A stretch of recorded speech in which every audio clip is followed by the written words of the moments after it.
జై శ్రీరామ్ అందరికీ. ఈరోజు మరొక వాస్తు పద్యంతో ప్రారంభం చేద్దాం. నైరుతి సరిగున్న నాట్యమాడేవు, నైరుతి సరి లేకున్న నగుబాటు అయ్యేవు, నైరుతి బలము నడిపించును నిన్ను, వాస్తు వమ్ము కాదు వాస్తు రెడ్డి మాట వాస్తవము.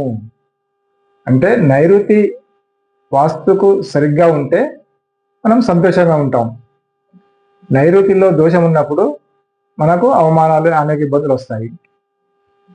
అలాగే వాస్తు వమ్ము కాదు, అబద్ధము కాదు, వాస్తు రెడ్డి మాట వాస్తవము. ఈరోజు పశ్చిమ రోడ్డులో ఉన్నటువంటి ఇంటికి కొంతమంది పశ్చిమ నైరుతి గదిని పెంచి నిర్మించడం జరుగుతుంది. ఇప్పుడు ఈ యొక్క దోషాన్ని తెలుసుకుందాం, దీన్ని ఎలాగ సవరించుకోవడం తెలుసుకుందాం. పడమర రోడ్డు ఉన్నటువంటి ఇల్లు ఇది. గేటు ఎదురుగా సింహద్వారము.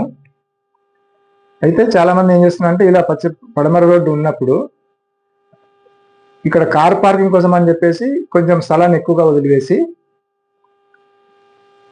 ఆ తర్వాత ఇక్కడ ప్లేస్ ఎక్కువ ఉందని చెప్పేసి ఒక గదిని బయటికి తీసి నిర్మించడం జరుగుతుంది. దీనివల్ల ఇది వాస్తుదోషం ఏమంటే, పశ్చిమ నైరుతి పెరిగిన వాస్తుదోషం ఏర్పడుతుంది.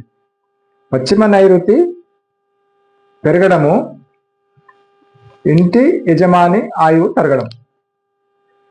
పశ్చిమ నైరుతి ఎప్పుడైతే పెరిగిందో ఇంటి యజమాని యొక్క ఆయుష్ తరిగిన దాంతో సమానము. అంటే అది పెరిగి ఎంతకాలం ఉంటుందో అలా ఆయన ఆ యొక్క ఆయుష్ తగ్గుతూ ఉంటుంది. ఈ యొక్క వాస్తు ప్రభావం వల్ల ఆయనకి మరణ సూచనలు కనిపిస్తుంటాయి. హార్ట్ అటాక్ రావచ్చు, గుండె ఆపరేషన్ జరగవచ్చు, లేదా ఆకస్మిక యాక్సిడెంట్లు జరగవచ్చు.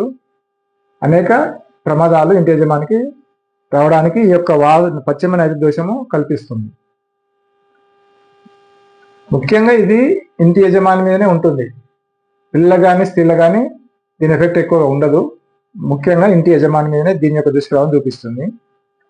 కొందరు పెరిగిన రూమ్కి బయట నుంచి ఒక ద్వారం పెట్టేసి దీన్ని అద్దెకి ఇవ్వడం జరుగుతుంది.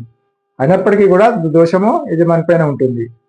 లేదా లోపల నుండి ద్వారం పెట్టి వాడుకోవడం జరుగుతుంది. అప్పుడు ఇంటి యజమాని మీద దీని యొక్క దుష్ప్రభావము చాలా రకాలుగా ఉంటుంది.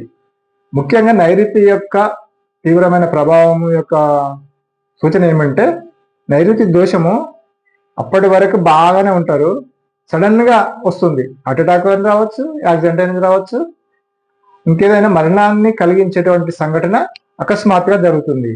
అప్పుడు అందరూ ఏమనుకుంటారు, ఇప్పటి వరకు బాగానే ఉన్నాడు, ఇలా జరిగిపోయిందని. సో ఆ ఇంటికి పశ్చిమ నైరుతి దోషం ఉందని అర్థం. ఇప్పుడు దీన్ని మనం సవరించుకోవాలి. ఈ దోషాన్ని తొలగించుకోవాలంటే ముఖ్యంగా మొదట మనం చేయాల్సిన పని, ఇక్కడ ఉన్నటువంటి గదిని డిస్మాంటిల్ చేయాలి.